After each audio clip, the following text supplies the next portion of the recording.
I mean, if you're a Bears fan, you're thinking forward progress. Come on. 10, 219, 219.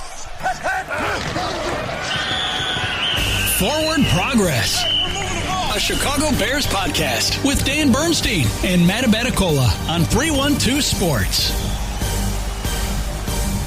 Oh, we're going to give you Forward Progress today. This is a Chicago Bears podcast, and today's special episode of Forward Progress is presented by our good friends over at FanDuel and by Giordano's. Giordano's is celebrating Chicago sports moments big and small this week.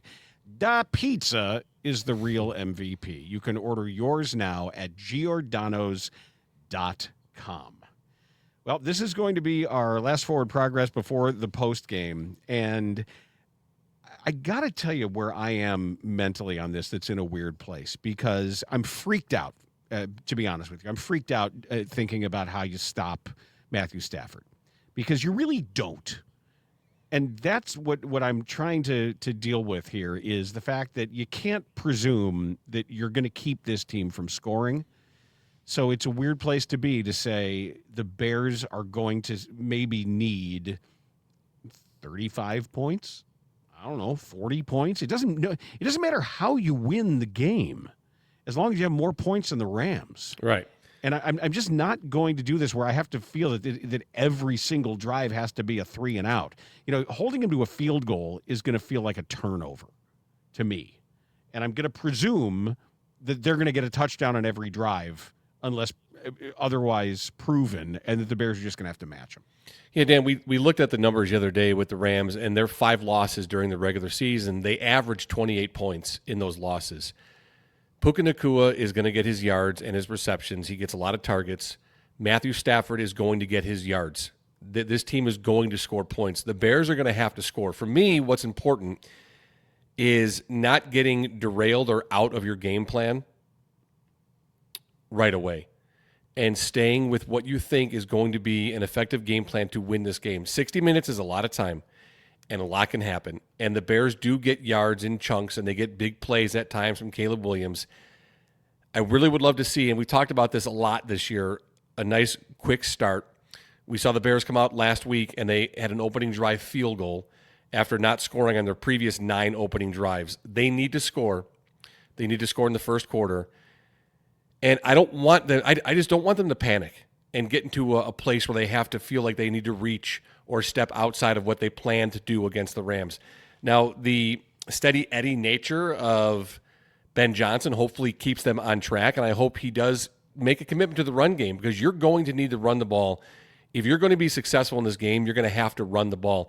And like we've talked about all week too, Dan, even with some of our guests, your runs may not get you those big chunks, but you've got to be committed to the run to keep their defensive front aligned and also aware that you're not going to get away from the run. And then take advantage of what you have in those opportunities with Caleb Williams and his arm and fields and plays downfield. I think the game is going to be decided with how the Bears can defend the dagger concept. And it's something we've brought up. It's something that Tim Jenkins talked about. It's something that Carmen Vitale, Matt Miller, our guests in this space have all talked about. And just to refresh, the dagger concept is relatively simple. It tends to work against man and some zones. It is a deep clear out, sometimes right along that hash mark, sometimes outside of it. It's a deep clear out route and a dig underneath. So you put defenders in conflict. You put the hook curl linebacker or the shallow linebacker in conflict. You put a safety in conflict, and there's often a shallow cross that comes in opposite the direction of the dig. So you've got 3 levels here where Stafford is incredibly effective at finding the layers in the defense. And usually what they want is not necessarily that deep clear out. You can throw it if you have it, but they want to pull the safety out of there for that underneath middle crossing dig. That's basically the dagger concept.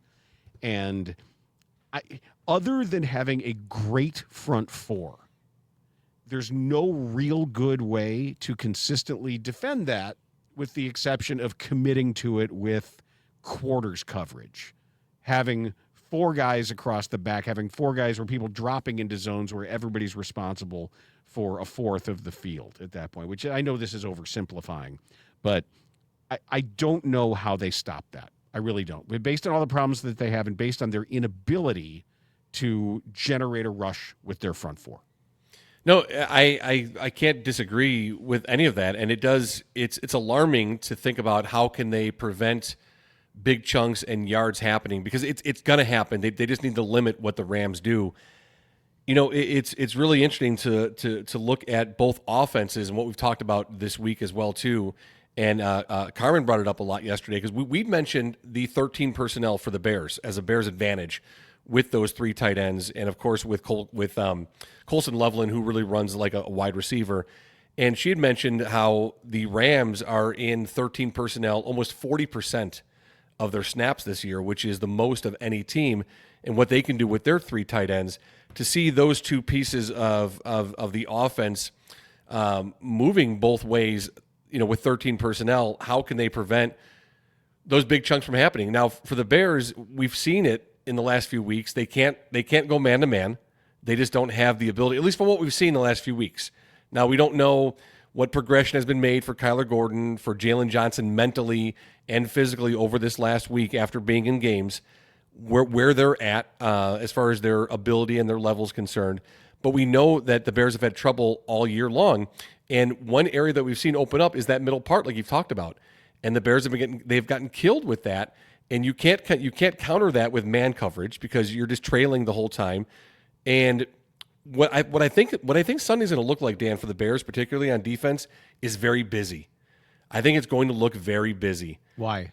With showing different fronts and then seeing who drops out, the different movement, the different shifting, the showing different things, and then really when the ball snapped, where guys go. I think it's going to be really busy. Like that second half of that Packers game, to me, got really busy. Mm-hmm. There was a lot of movement defensively, and I don't think defenses want that. I don't think Dennis Allen wants to do that, but that's what you need to do with this team. You need to try to confuse the quarterback as much as possible. Now, Jordan Love, they were able to have an impact on. Even without getting to him or getting hands on him, they still impacted him. Matthew Stafford, you're not going to impact him without getting hands on him. I was just going to say that this isn't Shedeur Sanders. This is not J.J. McCarthy. It's not Jordan Love either. And it's not Jordan Love either. This is somebody who has seen everything, that is watching film as we speak to try to figure out what indications the Bears didn't even know that they were giving in some of that movement. And he's also a guy who can't wait for you to try to send extra people. Because yes. I know when we say the front 4's got to do it, and any Bears fan that's been watching games is going to be saying, well, their front 4 can't do anything. They haven't done anything all year. And why should we all of a sudden expect in this game that they're going to be able to generate a rush? Therefore, you're sending others. Well, do you want the numbers on Stafford against the blitz? Yeah, let me hear them. I know what they are, and it's not. I literally don't want to hear it, but it's valuable to put it out there because it is frightening.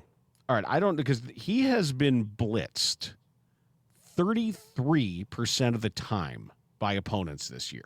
Okay. And I don't know why that number stayed that high, because Matthew Stafford's rating against extra rushers or blitzing, 125.4. That's his rating against the blitz. When there's at least one extra rusher. When there is a fifth rusher, okay, his rating is 125.4, and it gets worse. He has 32 touchdowns and 1 interception. 32 touchdowns, 1 interception against an extra rusher. Didn't he have like 48 or 50 touchdowns in the season? So 46. So 32 of 46 were against the blitz. And if you say, well, let's subtract that 1 from his total of his 8 interceptions, that is when they only rushed 4. When opponents rushed 4 is when he threw 7 of those, and his passer rating is down to a meager 94. A little scary. Like I said, he's going to get his yards. They're going to get their points. The Bears have to be able to sustain drives and be effective and efficient on their drives. They can't go a stretch where they're going 3 or 4 possessions in a row with 3 and out. They just can't. One area that you can get to the Rams is on third down, Dan. We've talked about this. They are one of the lowest teams in all the league to see the number of third downs. They're like 30th in the league in third downs seen. So they don't get to third down very often. They also convert third downs very poorly. So when they do get there, they're generally not converting their third downs. So whatever Dennis Allen and the defense has come up with, whatever that is they do on first and second down, they need to keep the Rams, and this isn't just the Rams, this is any team you play, but in particular the Rams. You need to keep them at third and long because they don't see third down often, and when they do, they don't convert generally very well. Where the Bears have been a better third down defense against most teams in the league. I've also been thinking, too, about where the defensive backs are going to play in their assignments against the various permutations of wide receivers and tight ends and backs splitting out. And if you know that your front four can get home, and maybe they just need a little more time, we've got to give Han more time. He'll have those shields down. That you would think, get a good jam at the line. Be physical. Press them at the line of scrimmage and be physical against some of these receivers and knock them off their route stems. Don't allow them to ease into their stuff. But the problem with that is I don't want them missing. I just think you're playing with fire there, too, because then you get the mailbox throws where the hand is in the air, somebody stumbles or somebody gets thrown to the ground. You're choosing a little bit of higher risk there. But this is all stuff that Dennis Allen's trying to figure out. It's all about risk management. It's all about what you do. If you say, look, Montez Sweat has been close. He's been so close. All he needs is a little bit of extra time, one more hitch from Stafford that's going to allow him to disrupt a play, to wreck a play for a strip sack fumble. Then maybe you would do some of that. But then I'm thinking he's really not all that close, despite what they've been saying, and you might be better off picking that receiver up a little bit later to make sure your footing is a little bit better. You can stay in phase, that you can mirror some of these patterns better. I wish I had a right answer for you. I wish I had an easy way where I could stand on the table and say, this is what the Bears should do. But maybe it's my natural fear that when I think about it, there's always like an equal and opposite reaction that makes me want to throw up. Right. And because when you look at Adams and Puka Nacua, I don't like anyone's chances pressing and trying to jam, because all it takes is one step, and that's not a first down. It's not a chunk play. It's a touchdown. That's what that is. And I would rather give a little space, like as you said there, to be able to mirror the route and maybe guess where they're going, what the play looks like. Again, this goes into preparation. I have to agree with you too. I know Ben Johnson said it the other day. He was asked about Montez Sweat. And he said that he's having a great year, and he's been there, and he's creating a lot of issues. And I haven't seen the same things that Ben Johnson has. He has played the run game well. And again, we've talked about this all year long, Dan. I'm not going to begrudge a guy for whatever someone wants to offer him for a contract. And this is what Ryan Poles offered him, hoping that he would project higher than where he's at. And he hasn't. He hasn't met what the money was offered. Not angry at Montez. If someone wanted to give me $50 million to do this, I'm not going to say no to it. I wouldn't deserve that, but I certainly wouldn't say no to it.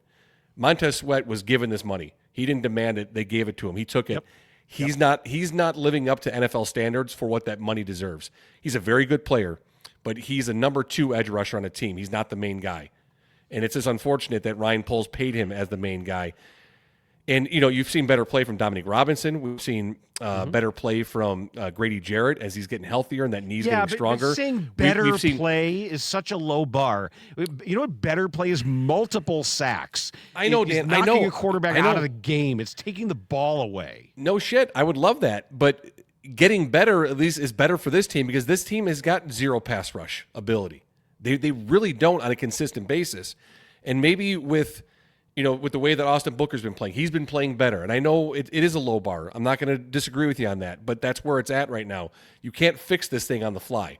And you're getting guys back, too. C.J. Gardner-Johnson, he'll be back from concussion. Obangamiga is back. You have Joe Tryon-Shoyinka is back from concussion. So you're getting more bodies. And if it means more of a rotation and guys like on the sideline ready to go in and out to use those disguises and use those different fronts to show and then pull back, whatever it might be, all hands on deck for this game. You have to. You have to. Chicago, it is playoff time. And there is only one way to do game day right. And it's Giordano's. Giordano's is celebrating the big game this weekend with their limited edition pizza. It's called Da Pizza, inspired by one of the most iconic teams in Chicago history. And Da Pizza is packed with the city's favorite flavors, pork and beef meatballs, pepperoni, and giardiniera. And I'm pulling the pizza over to me as we speak here because it's been an so jealous. It's been a Giordano's festival already here so far this morning and throughout the day.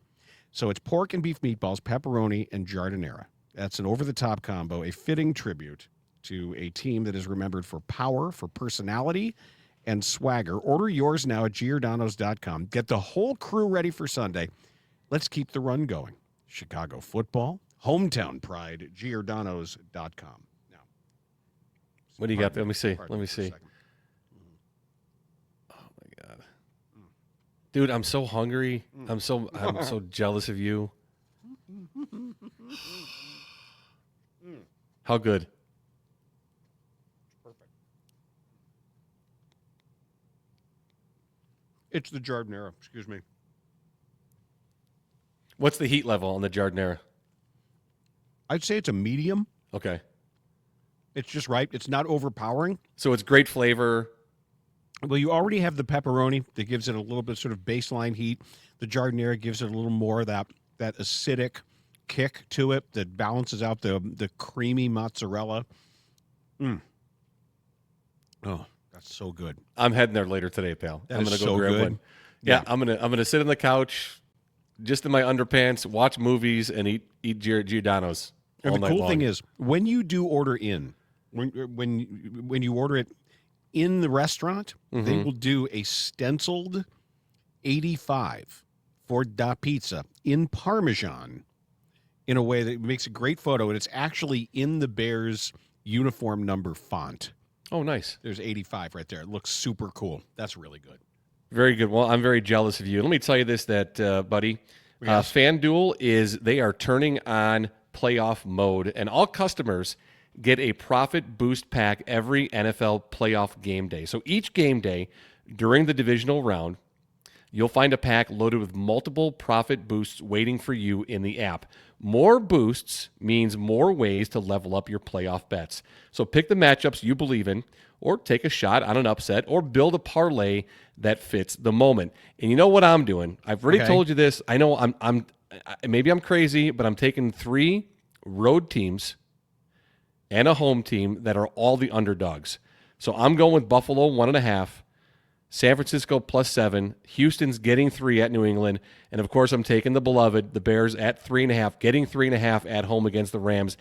And I'm also on the Bears-Rams game. I'm going under the 48.5. So that's what I'm playing. I'm playing those 4 together. Doing an extra. I'm doing a separate one too on the Bears +3.5 and the under 48.5. I think the weather's going to have a big factor in what happens at Soldier Field on Sunday. I saw this number and I said I'm taking it, and that is for an anytime touchdown, Colston Loveland is +210. I thought that was a mistake, but no, Wow. Colston Loveland is +210 for an anytime touchdown in this game. And I think his receiving yards are lower than they should be too, so that might be a good option for you as well.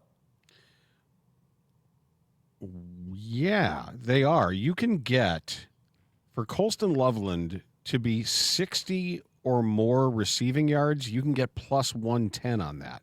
Yeah. For 70 or more, you can get +178, 80 or more +265. If you want to bet on Colston Loveland to have a 100-yard receiving game, you're getting +580. All right, let's go. Let's go. So I'm taking the 3 road teams and the Bears. So Buffalo, San Francisco, Houston all getting points. Bears getting 3.5, and I'm going under 48.5.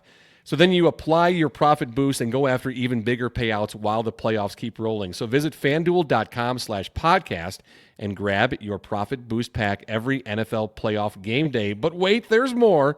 This huge sports weekend in Illinois deserves something extra.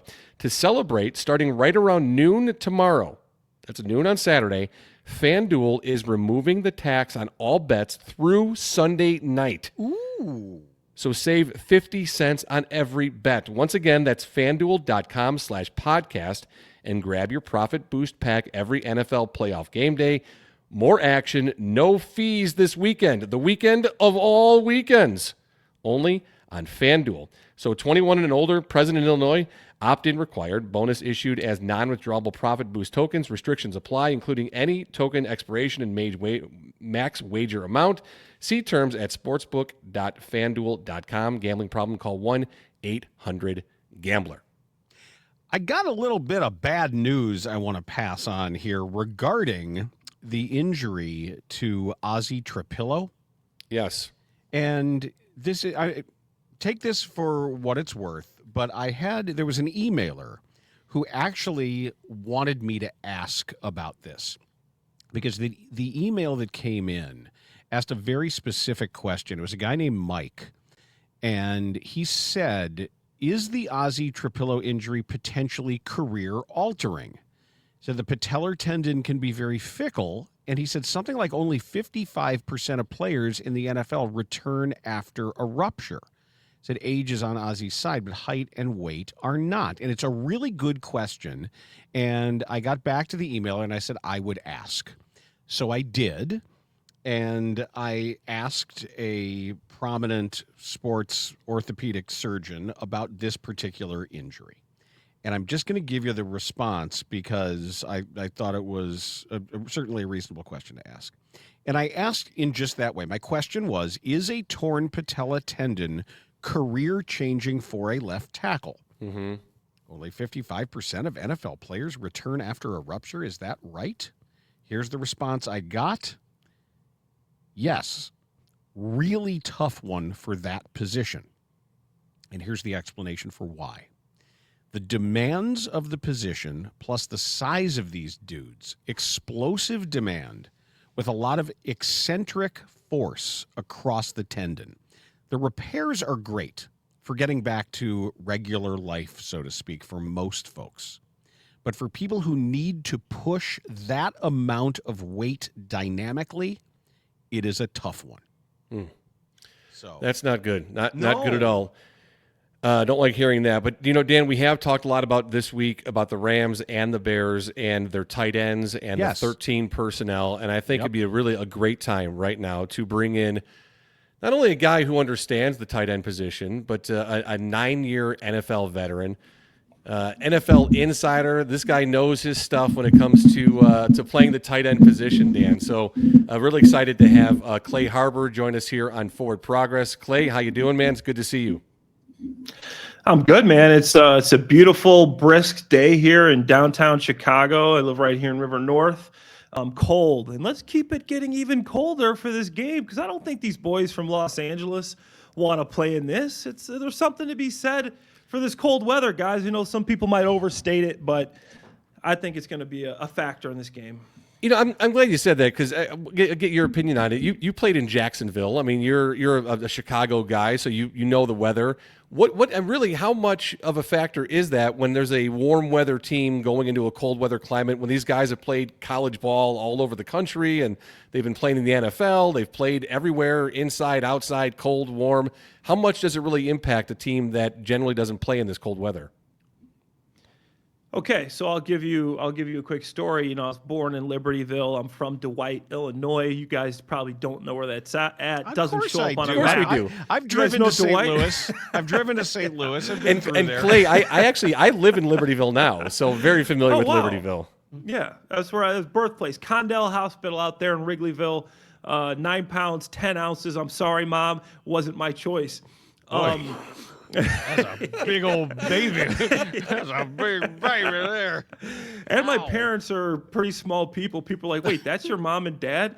My dad's 5'9", not short, but for being 6'4", me and my brother both 6'4", 250 guys. my mom's 5'5", and my 9 pounds 10 ounces. Poor lady. What's a mailman look like? Yeah. Exactly. I've Mailman wondered that 6'5", yeah. And then being mixed doesn't help that either, because my mom's a redheaded Irish lady and my dad is blacker than my shirt. So when they see us separately, they're like, who are these people you're walking around with? I do not see the resemblance here. But for those listeners, I'm wearing a very black shirt right now. Sorry, Dad. We'll give him grief about that anyway. So my dad's smile, we can't see ya. When the lights are down, like a movie theater. But anyways, dad jokes aside, to get back to your question, yes, I'm from the Midwest. I played college football in the Midwest. I even went to Philadelphia Eagles for my first 3 years in the league. It's cold up in the Northeast. Go 4 years in Jacksonville. It's different down there. It's sunny. It doesn't go below 70 degrees. I remember after playing in Jacksonville for a couple years, the first thing I would do when we get the schedule, I'm just turning to the back end. Do we have to play any outdoor games in the Northeast, in the Midwest, where it's going to be cold?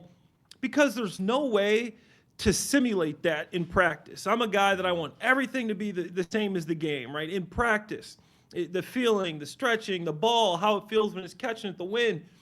You can't go inside that bubble and turn the AC down to 30 to 20 degrees and get used to the cold. It was 82 in LA today. 82. Okay? And then you show up at Soldier Field. I know they're like, you're from here. You're used to this. Guess what? I'm used to Jacksonville now. It was something that does affect you. And I think you can see Matt Stafford's career splits at Soldier Field. The guy's in 12 games, the guy's thrown 16 touchdowns, 15 interceptions at Soldier Field. It's a difficult place to play. It's a different environment. I think there's something to be said for that. Looking at the Rams running a 30 front and how that's going to match up against what the Bears like to do has been interesting for me, particularly with their use with outside zone run and how they've been able to stretch and cut back to find things on the backside and hell, a lot of times on the front side too, when you've got people winning their individual matchups, however they may end up in the zone. How is it different against a 3-4? How is it different when you know that you may be forcing some of these linebackers, there's 4 of them now who are going to be making their way down each of these decision points?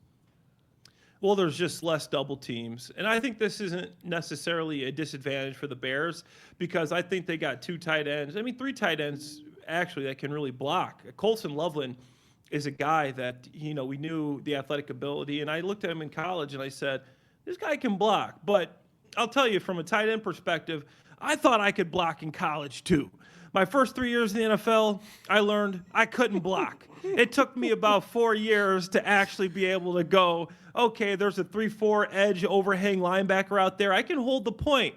But you're going to have to count on the tight end to hold the point in some one-on-one blocks, because the 9 technique is basically what it is. The outside linebacker is going to have outside leverage.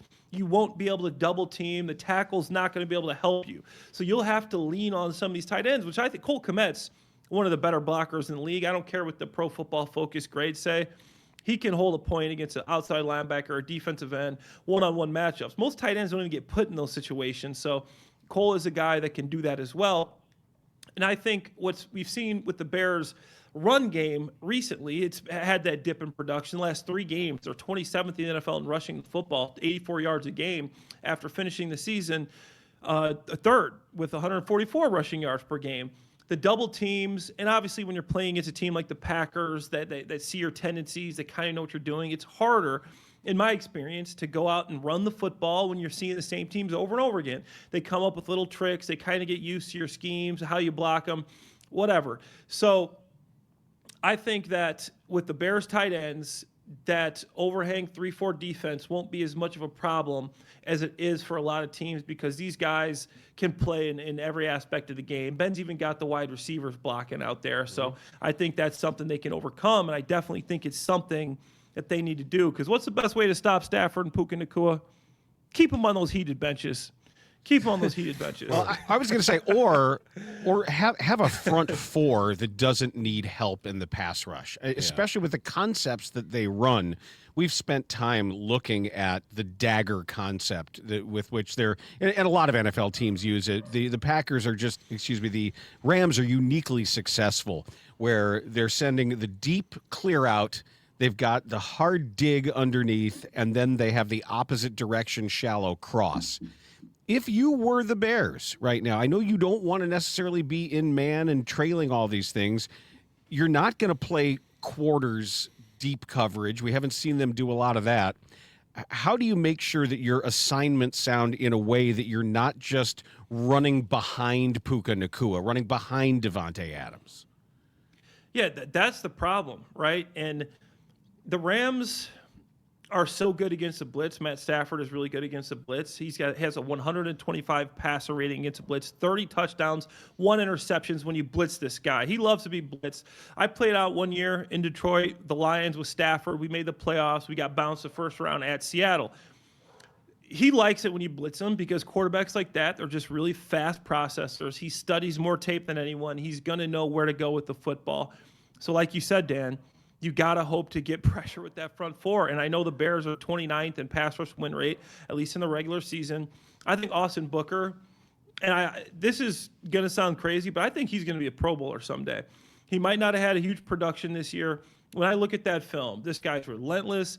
He's got great pass rush moves. He's quick. He's stronger than you think for a guy that's not the biggest edge rusher in league history, and you could just see it by the amount of snaps he's playing. He played almost every snap last week.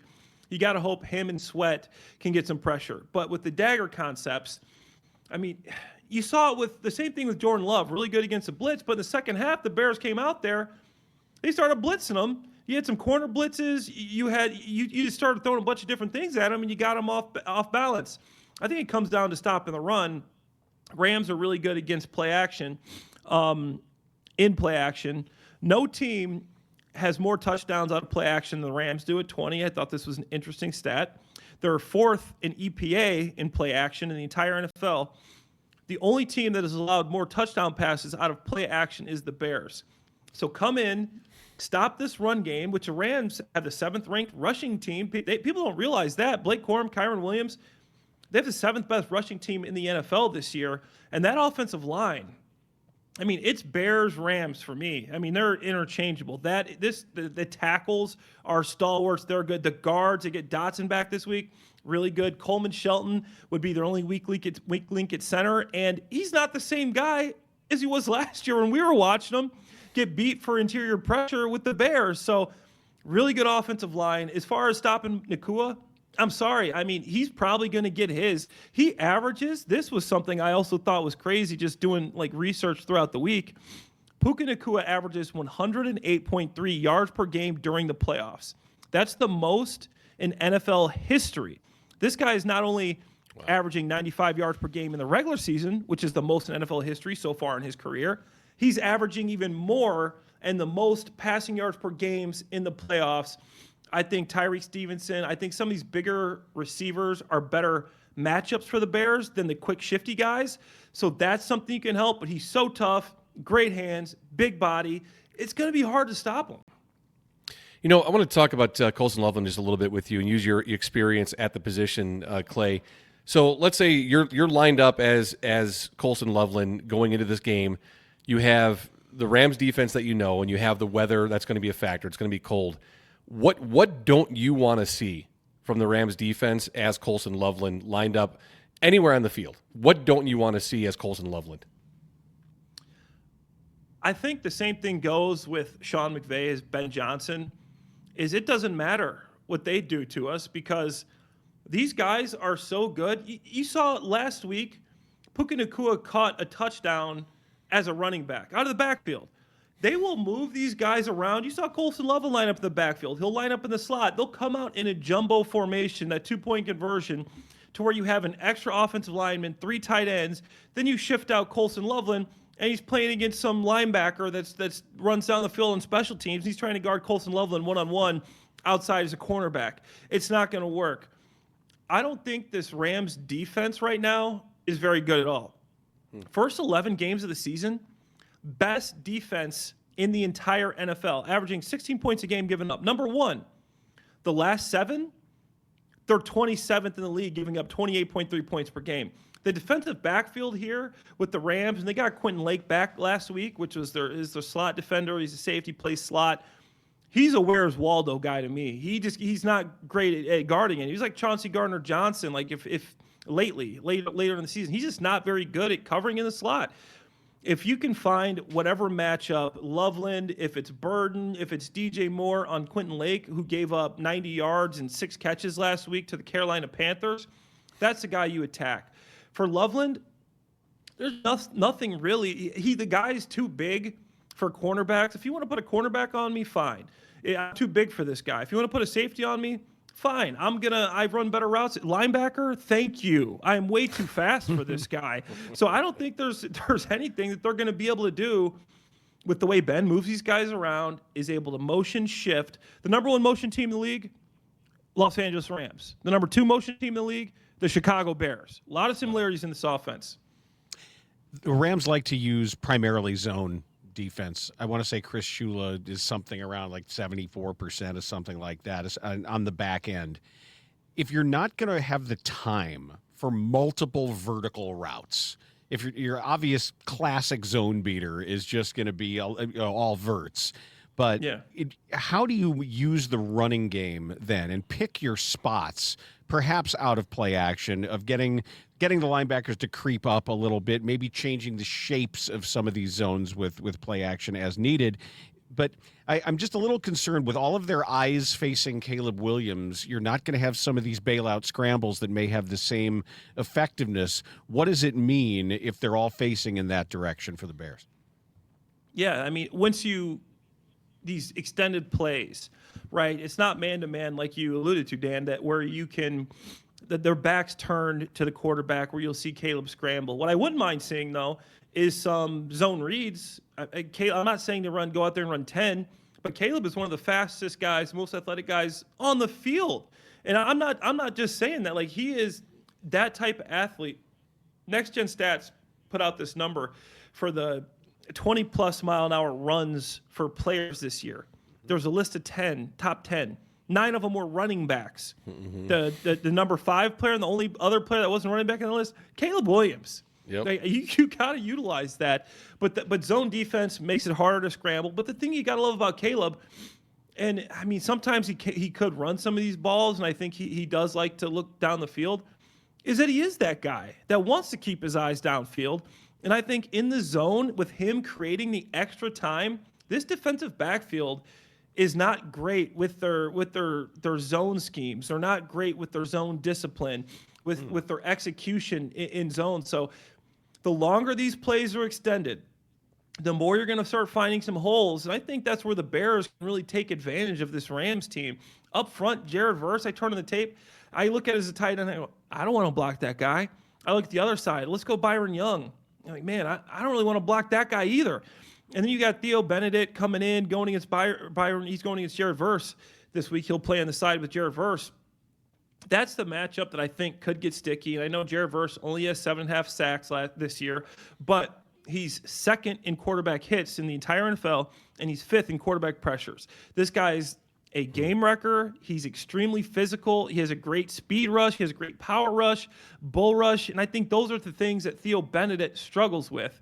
So you want to get the run game going. I would say run at him. He's a good run blocker. Run right at him. Let Theo pin his ears back and run right at him, because in the pass rush, Ben will have a plan to help him out. I don't think he's going to get too many one-on-ones, but he's a guy that scares me when I look at the film. You know, talking about Caleb, what has stood out to you the most in his progression from the start of this year to where he is at now?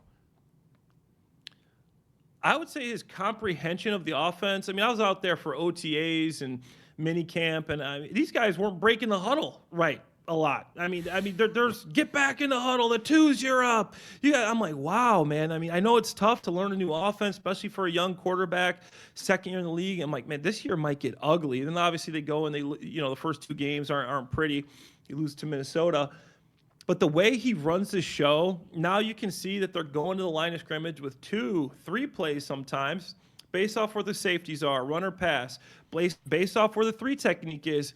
You see the opposite. You want to run to the guard bubble. So you're going to go up there. Now he's going to identify, okay, where's the 3 technique? Where's the guard bubble? Which way do we want to run? Where do we have the numbers? And he's a guy that not only is getting in and out of the huddles, getting the play out there, getting the line on time. Like I said, second in motion rate, tons of shifts. It's a tough offense to get.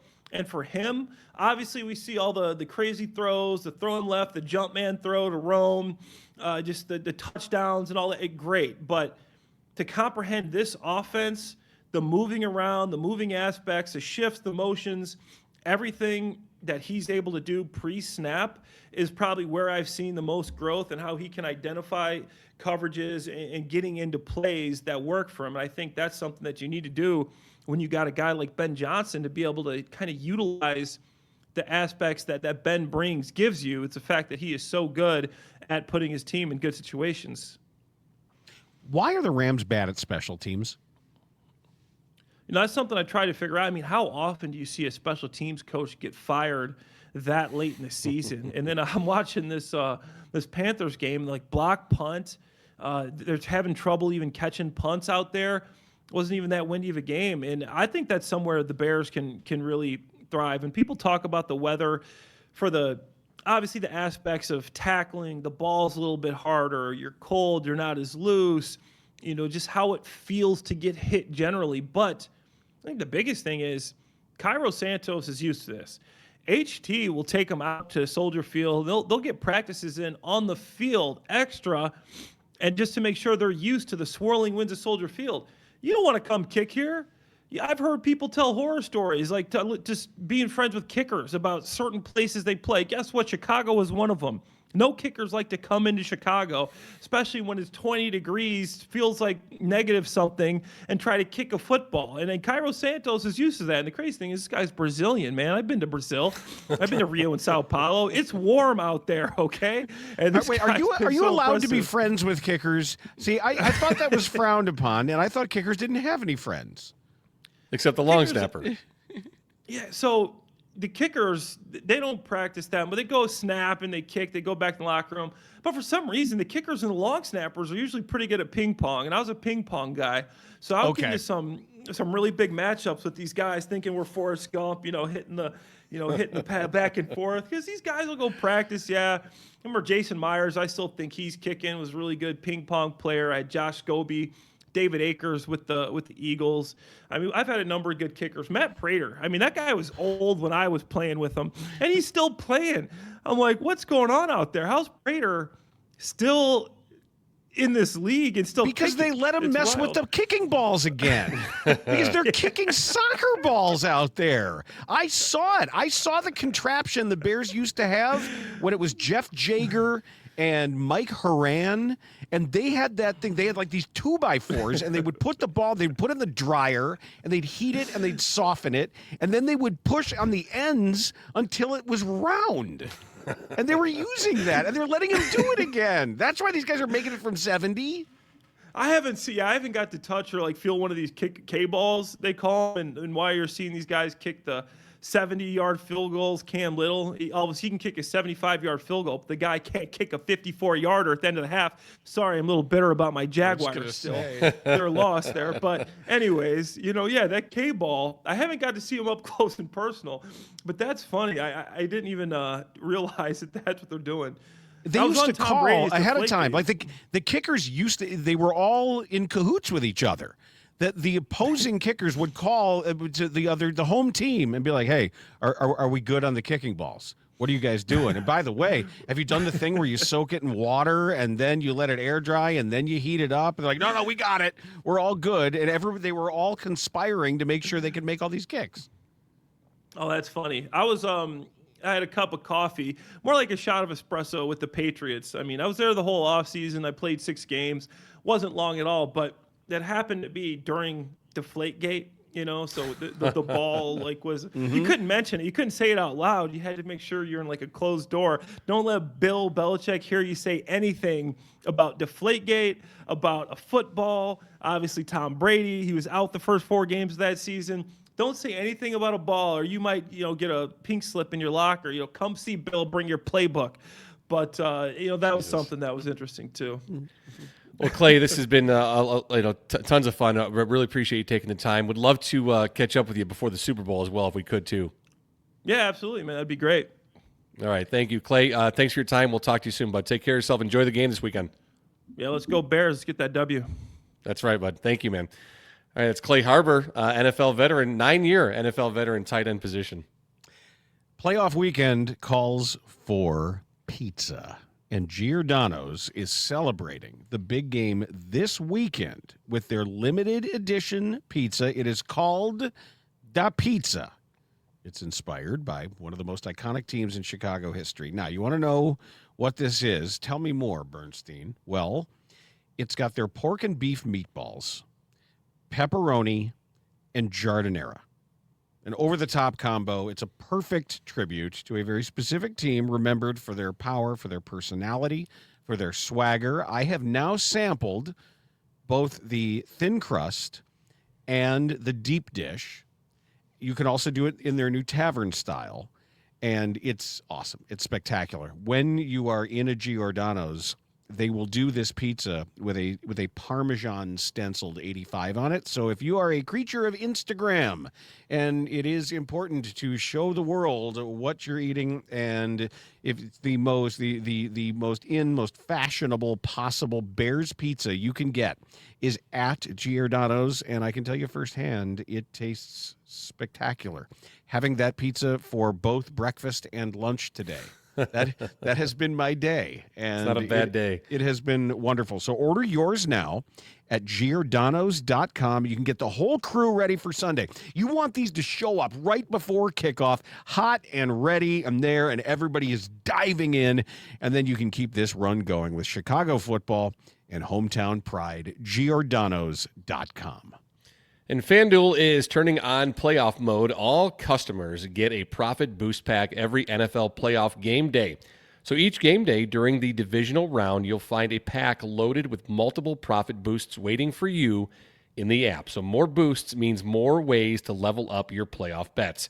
So pick the matchups you believe in, or take your shot on an upset, or build a parlay that fits the moment. Now I'm taking 3 road teams and our beloved Bears, so Buffalo +1, San Francisco's getting 7, Houston +3.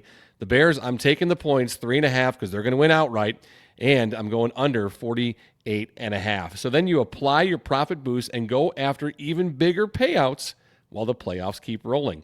So visit FanDuel.com/podcast and grab your profit boost pack every NFL playoff game day. But wait, there's more. This huge sports weekend in Illinois deserves something extra.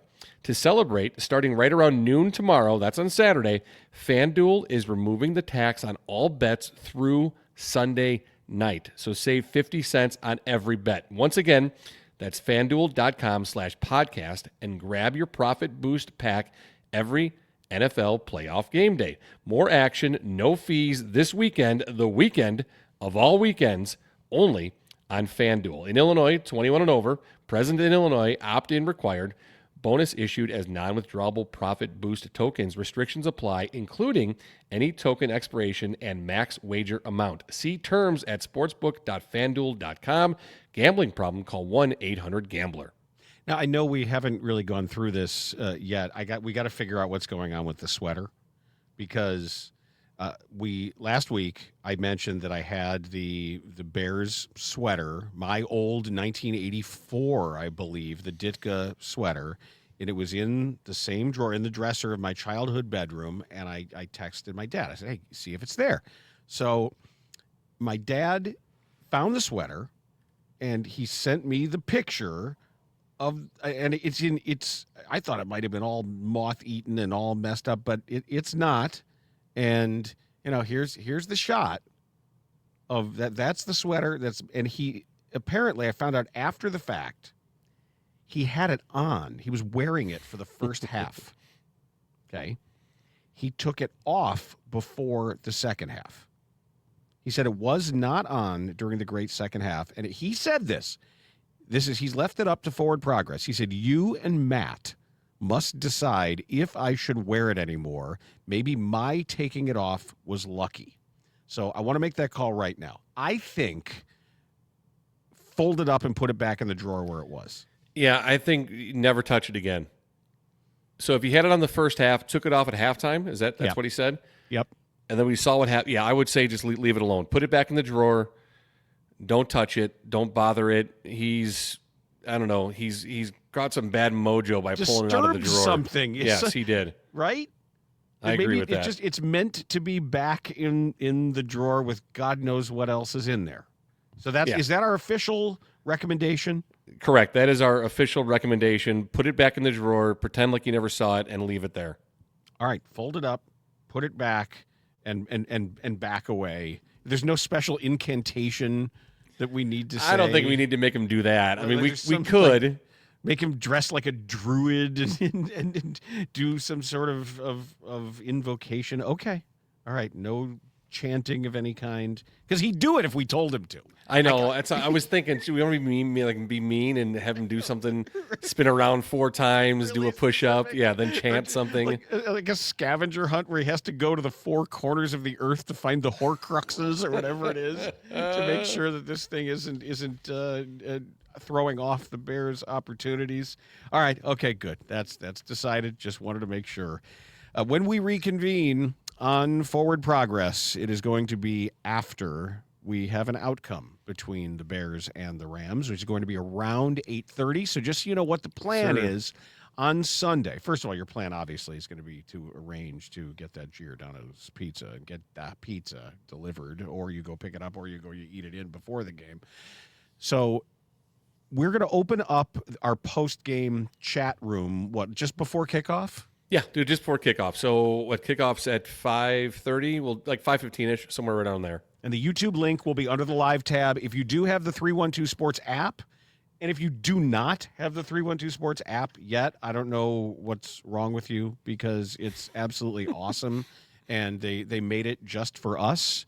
And you can get it in the Apple App Store and Google Play. You can register your account to win all kinds of prizes. We just are now added a Giordano's prize in there. So if you want to go in there and use the promo code EAT, you can try to win our Giordano's, also Morton's, the Steakhouse, and the Smith right now. But once you are registered, you will get a notification that says we're going live. And that way you'll be able to tune right in when we're on. But even before we're on, you can go in there and people are chatting. You can hang out. It gives you a place to commiserate. It gives you a place to celebrate. And if you are alone or you want to walk away from the annoying party and actually talk to our particular brand of 312 Sports folks that are in there, it's a fun place. Absolutely. Yeah, look forward to it. So make sure you join us live for the post-game show right here on Forward Progress as we celebrate a Bears victory and talk about a NFC Championship game at Soldier Field, because that's what we'll be doing on Sunday night. This special episode of Forward Progress has been brought to you by Giordano's, celebrating Chicago sports moments big and small this week. The pizza is the real MVP. Order yours now at Giordano's.com and by our good friends over at FanDuel. So we will talk to you Sunday night. Forward Progress has stopped. 10, 219, 219. Forward Progress, a Chicago Bears podcast with Dan Bernstein and Matt Abatacola on 312 Sports.